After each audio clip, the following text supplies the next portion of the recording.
गिबियावनो बयखौबो बड' निउस इउटुब चेनेलनि गोदान खौराङाव बरायबाय। नोंथांमोननि थाखाय बे समाव माखासे खौरां लाबोदों। भिडिअखौ जोबजासे नायलांनो दाबाव आरो चेनेलाव गोदानब्ला अन्नानै साबस्क्राइब खालामना बेल आइकनआ अलाव होनानै ला आरो भिडिअखौ लाइक कमेन्ट शेयार खालामनो गुरै खावलायबाय। दानिया फैदो दिनैनि खौराङाव। गिबि खौराङाव दङ बिटिआर सरकारनिसिम रायजो राजाफ्रा हेफाजाब बिदों। बाक्सा जिल्लानि सिङाव थानाय 25 नं बागानपारा समस्तिनि सिङाव थानाय नबस्ति जपा आरो सुबनखाता ओनसोलनि रायजोफ्रा बोसोरफ्रोमबो बे समाव मैदेरजों मोगा-मोगि जायो। खायसेया आबादबारि बागान नष्ट खालामजायो, खायसेया न' बां नष्ट खालामजायो आरो खायसेया जिउबो खहा जानो गोनां जायो। जोबोद दुखुनांथाव बर'नि संसार जानाया। दानि सरकारा अनोब्ला सलार फेन्सिंनि बेबस्था खालामना होबा गोजोनगौमोन होनना रायजोफ्रा मिजिंथिदों। थांनाय बोसोराव फाग्ला दैमा सेरजों खुन्था गायना थारसोंनायाबो आबुं महर मोनासै होनना रायजोफोरा मिथिहोदों।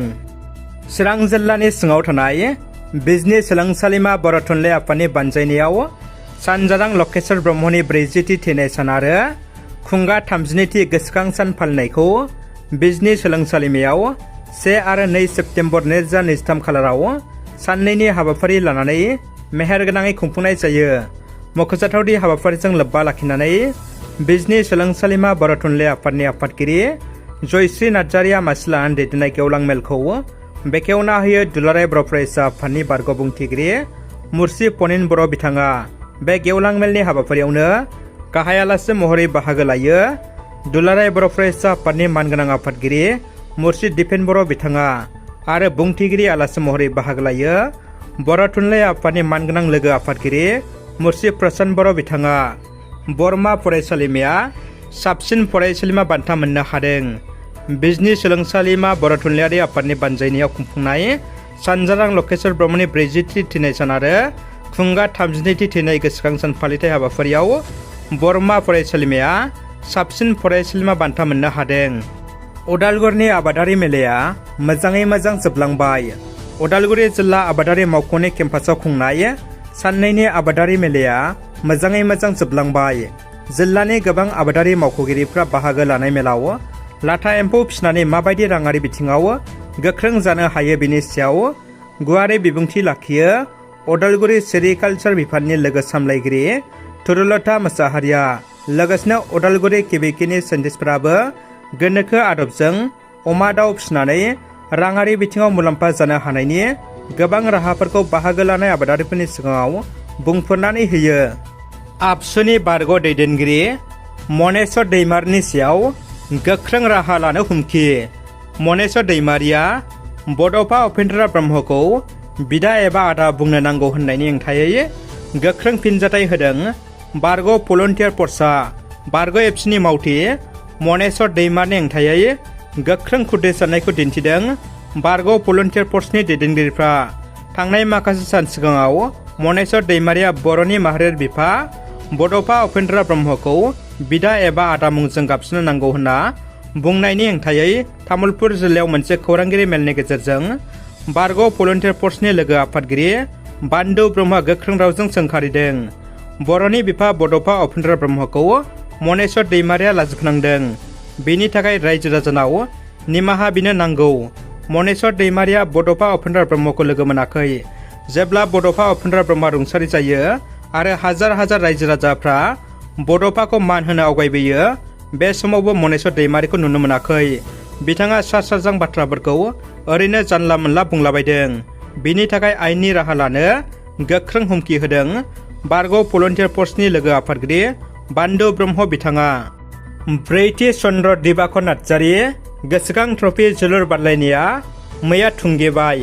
गसाइगाव महकुमानि सिङाव थानाय बिन्नाखाथा गामिनि समाज सिबियारि बयजोंबो मिथिसारजानाय रुंसारि चन्द्र दिबाकर नार्जारिखौ गोसोखांनानै बिन्नाखाथा मौजा क्लाब काम लाइब्रेरिया गुबुन गुबुन बोसोराव होबोनाय बायदिनो देग्लाय बोसोरनि 4थि चन्द्र दिबाकर नार्जारि ट्रफि जोलुर बादायलायनाया थांनाय 22 आगस्तनिफ्राय जागायनानै मैया थुंगेबाय। बे जोलुर गेलेनाया गासै 9 हानजानि गेजेराव जादोंमोन। बिन्नो मैया जोबथा फाइनाल गेलेनाय बादायलायनाया सेरफांगुरि सानसोरां एफसि आरो बिन्नाखाथा मौजा एफसिनि गेजेराव जानो थाङो। बे फाइनाल बादायलायनायाव 6-0 सेरफांगुरि सानस्रां एफसिआ देरहासार जानो हायो। लोगोसे साबसिन गेलेगिरि हिसाबै गथाम गल सोनो हानाय नेरसोन नार्जारिया साबसिन गेलेगिरिनि बान्थाखौ मोननो हायो।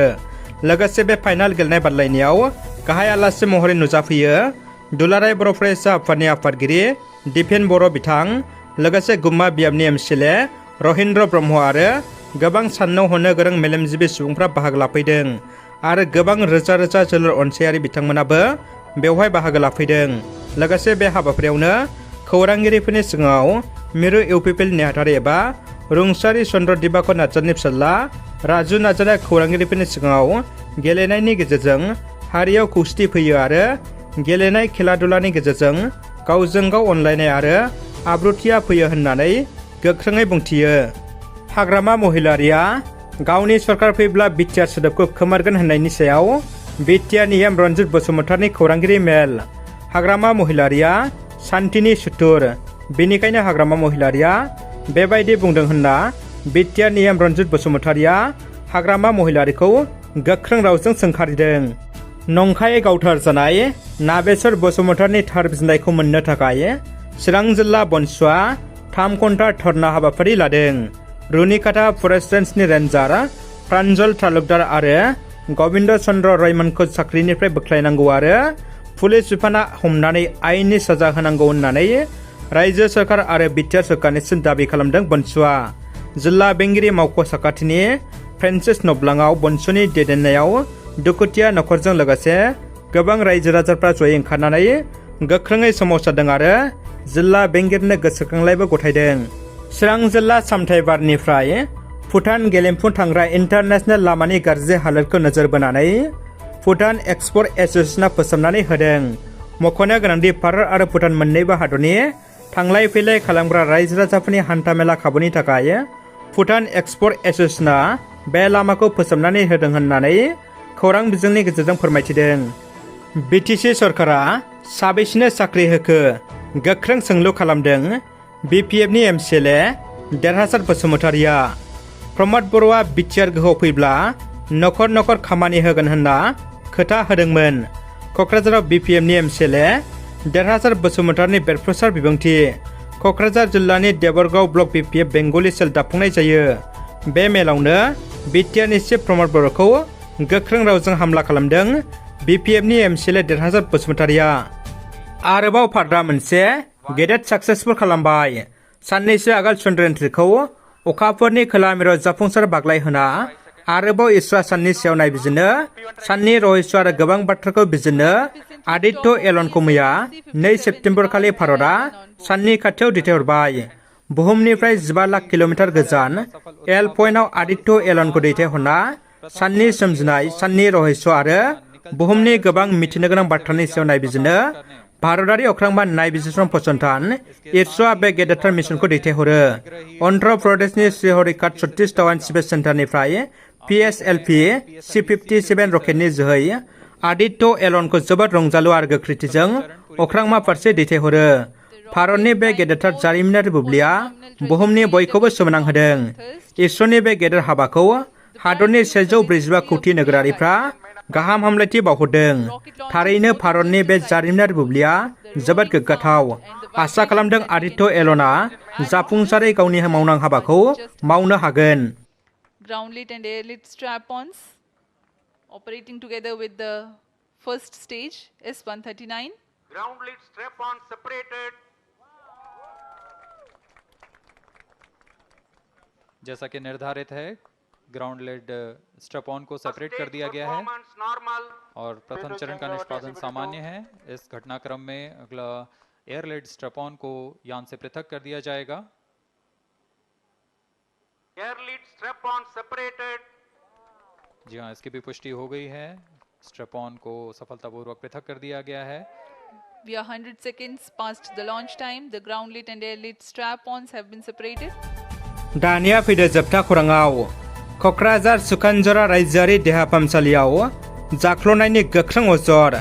डक्टर क्वार्टार लुनायनि मुङाव बनरगाव बिजिबि मण्डलनि आफादगिरि सायख'जाथाव नार्जारिनि सायाव जाख्ल'नायनि अजद सिखारदों। क'क्राझार जिल्लानि सिङाव थानाय सुखानजरा रायजोआरि देहा फाहामसालियाव जाख्ल'नायनि गोख्रों अजद। 2020 मायथाइयावनो मावजिनो लानाय 20 लाख रांनिबो बांसिन बाजेटनि डक्टर क्वार्टार लुनायनि बिथांखिखौ आबुङै मावफुङालासे रां बख'नानै जादों होननानै थिकादार सायख'जाथाव नार्जारिनि सायाव अजद होदों सुखानजारा रायजो देहा फाहामसालि सामलाय आफादनि आफादगिरिया। थिकादार सायख'जाथाव सुले नार्जारिया बनारगाव बिजिपि मण्डलनि आफादगिरि होननानै मिथिहोयो सामलाय आफादनि आफादगिरिया।